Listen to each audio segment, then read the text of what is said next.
अरे मूर्ख उठ, वे चले गए। कौन चले गए? वही चारों बंदी हैं? ये तो अंधेर हो गया। दानवराज हैग्रीव को पता चला तो हम सब मारे जाएंगे। अब क्या होगा? कहाँ भाग गए वो चारों? दानवराज हैग्रीव को सूचना तो देनी पड़ेगी। चलो चलो चलो।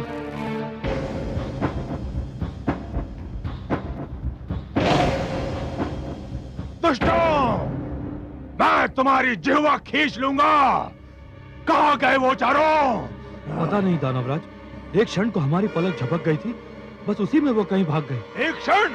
अरे मूर्खों, एक क्षण में तो वो संसार के इस छोर से उस छोर तक पहुंच सकते हैं। जाओ, शीघ्रता से ढूंढो उन्हें। ठहरो, मैं भी तुम्हारे साथ चलता हूं।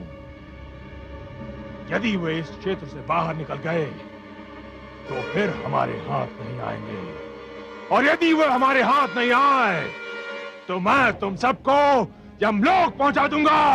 या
बहुत चतुर बनते थे ना। अभी निकालता हूं तुम सबकी चतुराई। मैंने कहा था ना, यदि भागने का प्रयत्न किया तो तुम सबको मार डालूंगा। अब मुझे वही करना होगा। या अपने भगवान विष्णु का जी भर कर स्मरण कर लो। तुम्हारी मृत्यु तुमसे उतनी ही दूर है जितनी मेरे खड़क से तुम्हारे कंठ की दूरी। या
ये मेरे आप्त वचन मानव की धरोहर हैं, हयग्रीव।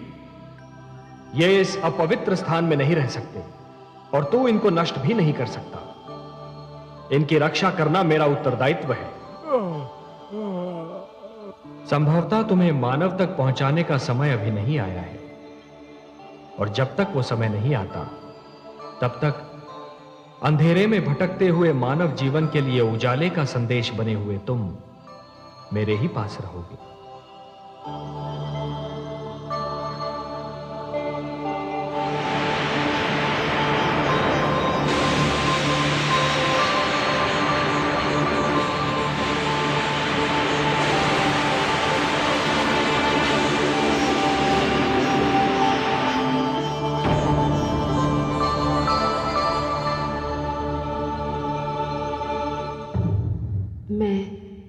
मां हूं, धरती मां। वेदों की रक्षा हुई, मैं धन्य हो गई। केवल इसलिए नहीं कि हयग्रीव का अंत हो गया, बल्कि इसलिए भी कि भगवान विष्णु ने मेरे निकट आकर मुझे विश्वास दिला दिया कि कोई तो है जिसे मेरी मानव जाति की, मानवता की चिंता है, जो किसी भी विपदा के समय हमारी रक्षा करता है। मैं आभारी हूं भगवान विष्णु की कि उन्होंने अपना वचन पूरा किया। उन्होंने वेदों का उद्धार करके मानव को वो ज्ञान कोश दिया जो आज भी मानव जीवन को सत्य का, धर्म का मार्ग बता रहा है। देखना यह है कि वेदों की रक्षा के उपरांत अब मानव की रक्षा कैसे होगी, क्योंकि यदि मानव ही ना होगा तो ज्ञान किसके काम आएगा।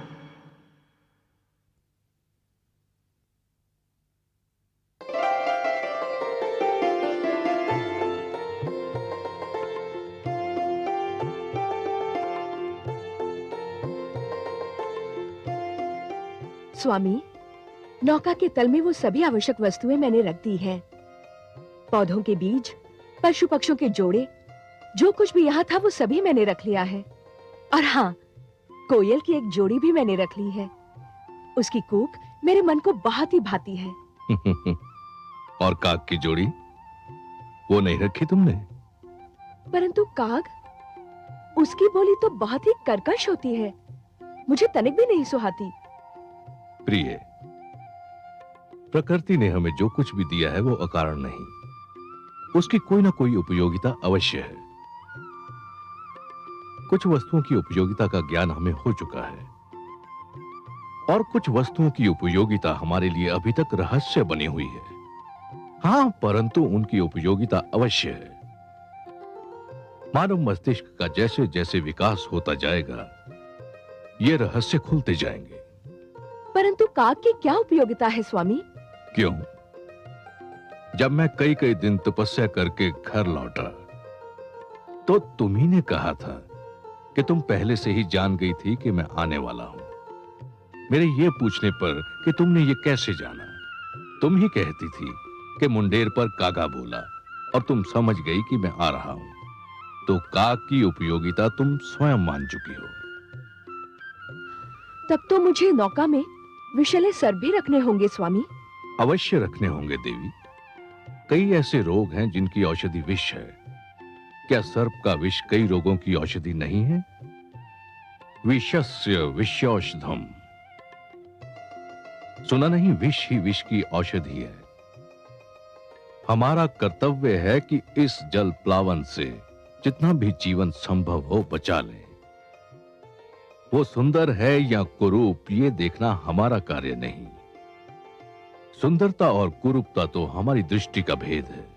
तो आपका संकेत ये है कि सुखदायी वस्तुओं के साथ हमें दुखदायी वस्तुओं को भी बचाना होगा, पुष्प के साथ कांटे को भी ले जाना होगा। मेरा यही संकेत है देवी।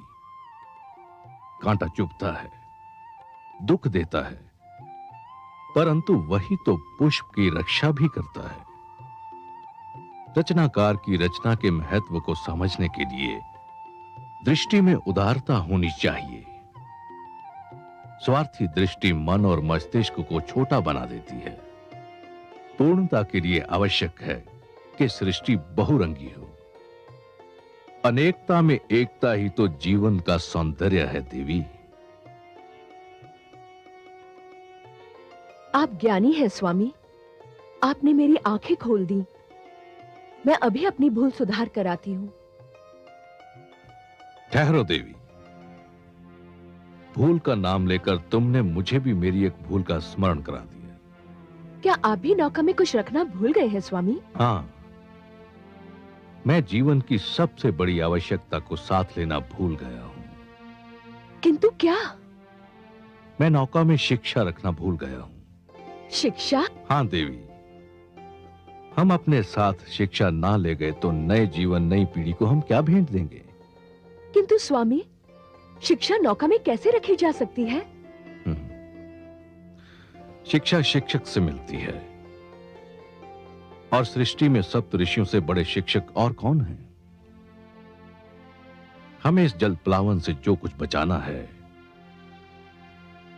उसमें शिक्षा को बचाना सबसे अधिक आवश्यक है। शिक्षा को बचाने के लिए हमें नौका पर सप्त ऋषियों को भी साथ लेना होगा। हाँ, और वे आपके भ्राता भी हैं, आपके कुटुंब के अंश और आपके परिवार के सदस्य। नहीं देवी, मैं उन्हें इसलिए नहीं बचाना चाहता कि वो मेरे भ्राता हैं। शिक्षक का महत्व परिवार के सदस्यों से अधिक होता है। मुझे सप्त ऋषियों के पास ब्रह्म क्षेत्र में जाना ही होगा। किंतु स्वामी, समय बहुत ही थोड़ा रह गया है। तुम चिंता ना करो देवी, मैं उन्हें साथ लेकर सांझ तक लौट आऊंगा।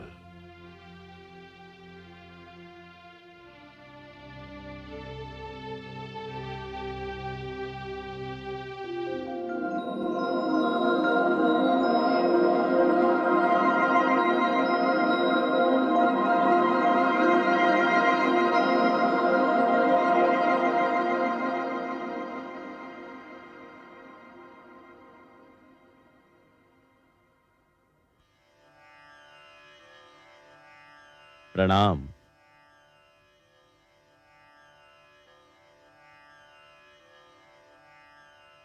इस अचानक ऋतु परिवर्तन का कारण मेरी समझ में नहीं आ रहा है। देखते ही देखते दृश्य बदल गया है। आकाश का रंग परिवर्तित हो गया है। हे वशिष्ठ देव, हम भ्राताओं में आप ही खगोल शास्त्र के सबसे महान ज्ञाता है। इस विषय पर तो आप ही प्रकाश डाल सकते हैं। मेरा ज्ञान और मेरा अनुभव कहता है कि कोई भयंकर बाढ़ आने वाली है, भारी जल प्लावन होने वाला है, और यदि ऐसा हुआ तो सारी धरती जलमग्न भी हो सकती है। तो फिर हम क्या करेंगे? हमें तो धरती पर विद्या का प्रकाश फैलाने के लिए भेजा गया था। तो क्या हमारा भी अंत समीप है? हर आरंभ का एक अंत निश्चित है, और साधु जन वही होते हैं जो अंत का स्वागत उसी प्रकार करते हैं जिस प्रकार आरंभ का स्वागत किया जाता है। हमें जिसने जीवन दिया था, यदि वही हमारी मृत्यु चाहता है, तो हमें अपनी मृत्यु जीवन की भांति गले से लगानी होगी। परंतु हमारा कार्य तो अभी समाप्त नहीं हुआ है। हमें मानव को शिक्षा का ज्ञान देना है। यह सोचना हमारा कार्य नहीं है। हे वशिष्ठ देव, हम सब में आप ही श्रेष्ठ हैं। आपका मार्गदर्शन पाकर हम सब आगे बढ़ते हैं। तो फिर हमें योग समाधि लगाकर ध्यान मग्न हो जाना चाहिए। मृत्यु आए तो हमें अपना स्वागत करता पाए। आपके आदेश का पालन होगा।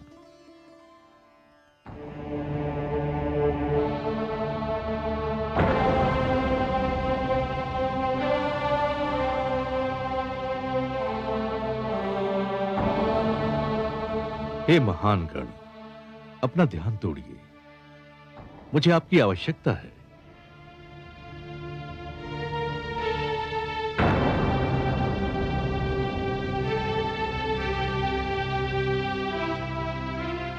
मैं ब्रह्मपुत्र, आपका अनुज, मानव कल्याण के लिए आपको लेने आया हूं। इस जल प्लावन के उपरांत जो जीवन आरंभ होगा, आप नहीं होंगे तो वो अंधकार में भटकने लगेगा। हे ऋषिगण, आपको सृष्टि में आने के उद्देश्य की पूर्ति करनी है। मानव जाति के लिए, जीवन के लिए आपका मेरे साथ चलना अनिवार्य है। आंखें खोलिए, समय हाथों से निकला जा रहा है।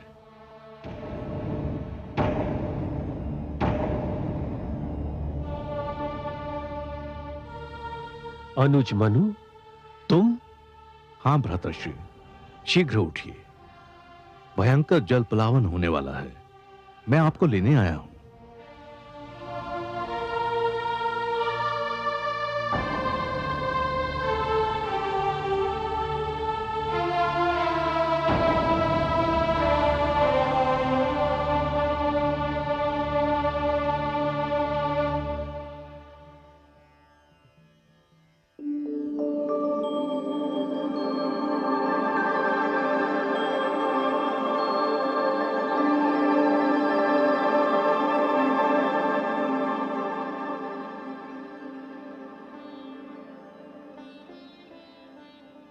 देवी, धरती पर जल प्लावन का समय आ गया है। आपकी अनुमति हो तो एक बात पूछूं देव? अवश्य पूछिए देवी। क्या जल प्लावन का निर्णय नितांत आवश्यक था? ब्रह्मा जी का उद्देश्य बहुत उच्च, बहुत महान, बहुत पवित्र है, और इस उद्देश्य की पूर्ति के लिए धरती का स्वच्छ होना अनिवार्य है। पर प्रभु, क्या इस जल प्लावन में सब कुछ डूब जाएगा? देवी, हम त्रिमूर्ति हैं, ब्रह्मा, विष्णु और मैं। हम तीनों के अपने अपने कार्य क्षेत्र हैं, और हमें से कोई किसी दूसरे के कार्य क्षेत्र में पग नहीं धरता। ब्रह्मा जी अपना कार्य कर चुके हैं, अब मैं अपना कार्य करने जा रहा हूं।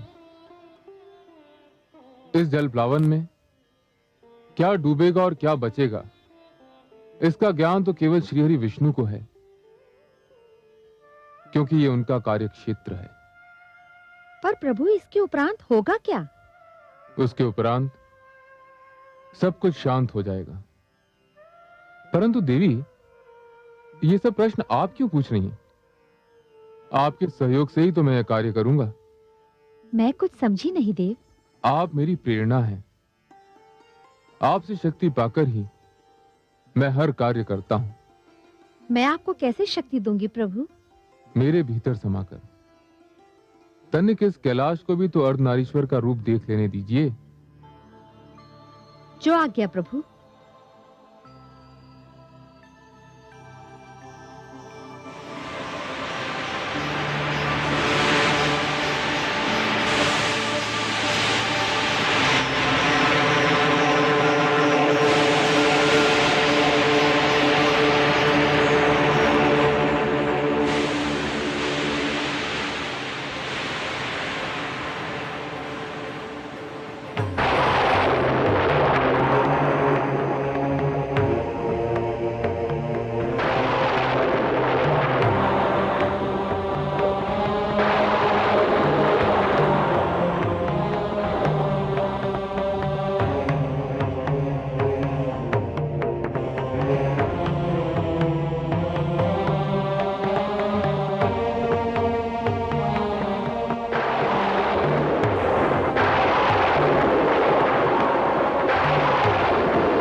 मत्स्य के रूप में आऊंगा। तुम इस नौका को मेरे सींग से बांध देना। मैं तुम्हारी नौका को सुमेरु पर्वत पर ले जाऊंगा। हे सर्वेश्वर, आपने तो कहा था कि आप हमारी सहायता करेंगे।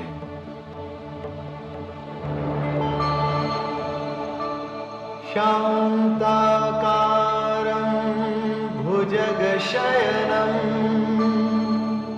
पद्मनाभं सुरेशं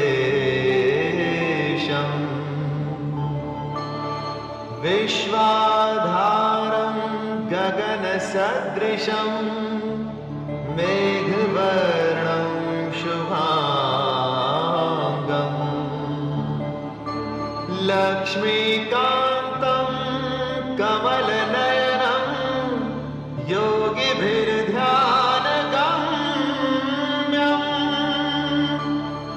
वन्दे विष्णुं भवभयहरं सर्वलोकैकनाथम्।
स्वामी, यहाँ तो कुछ भी नहीं है, एकदम निर्जन स्थान लगता है।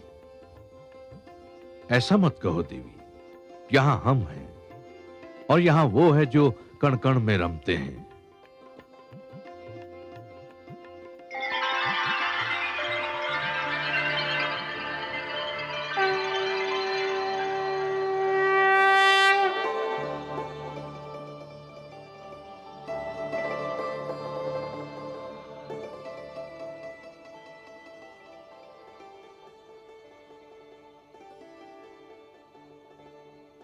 हे नारायण, आपके दर्शन मिले, नैनों के भाग्य जागे, आत्मा की प्यास बुझी।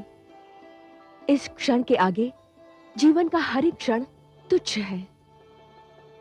हे विश्वेश्वर, आपने जलप्लावन से हमारी रक्षा की, आपको कोटि कोटि धन्यवाद। हे मनु, इस भयंकर जलप्लावन में शिक्षा और गुरु की रक्षा करने में जो तुमने तत्परता दिखाई, वो भी सराहनीय है। तुमने मानव कल्याण के उद्देश्य के लिए साधना की, व्रत धारण किया।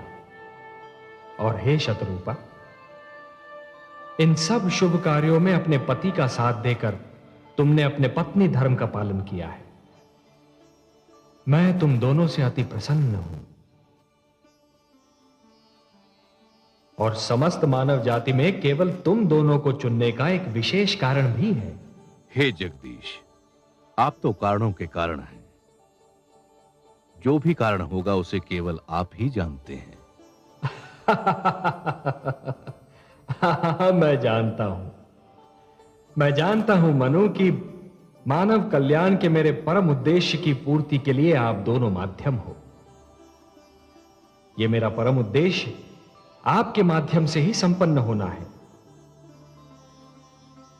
मनु, जब खेत की उपज पक जाती है और खेती काटी जाती है, तो कृषक कुछ बीजों को बचाकर रखता है और यही बीज आने वाली उपज का कारण बनते हैं।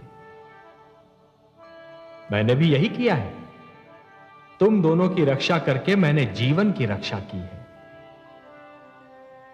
अब तुम दोनों मिलकर नव जीवन की उपज का कारण बनोगे और यह आने वाला जीवन बहुत सुखद होगा मनु, बहुत सुखद होगा, पावन होगा। और तुमने सप्त ऋषियों के इस समूह को अपने साथ में लाकर एक बहुत बड़ा कार्य किया है, क्योंकि आने वाले जीवन की महान आवश्यकता होगी शिक्षा। हे सर्वव्यापी, हे रहस्य ज्ञाता, नवजीवन को जो शिक्षा मिलेगी वो तो केवल आप प्रदान कर सकते हैं। आप मुझे ज्ञान दीजिए, ये शिक्षा क्या होगी, कैसी होगी?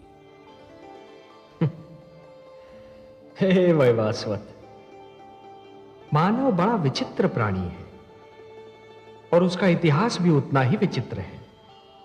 उठता है तो देवता बन जाता है और गिरता है तो दानव। दानवता अज्ञान और हीनता का प्रतीक है और मैं हर युग में मानव को दानव बनने से बचाना चाहता हूं।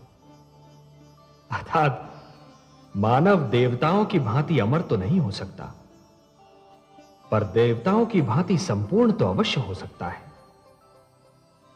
और उसे संपूर्ण बनाने का मूल मंत्र मुझे तुम्हें सौंपना था और इसीलिए जलप्लावन से रक्षा के लिए मैंने तुम दोनों को चुना है।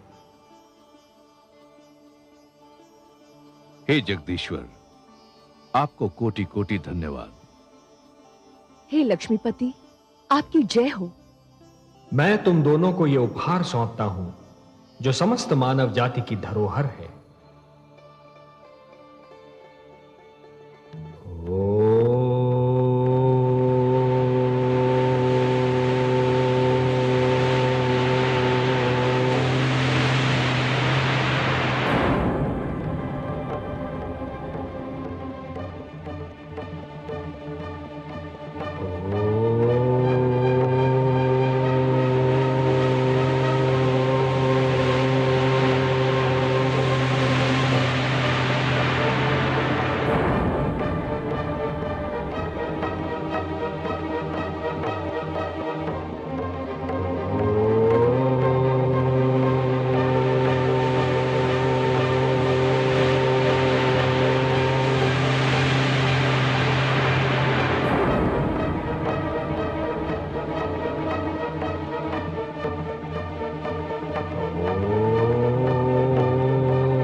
ये मेरे आप्त वचन है, ये मेरे वेद हैं, ये ऋग्वेद है।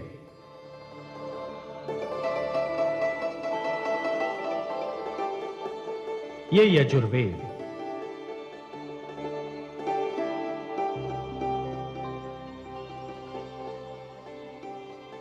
ये सामवेद है और ये अथर्ववेद।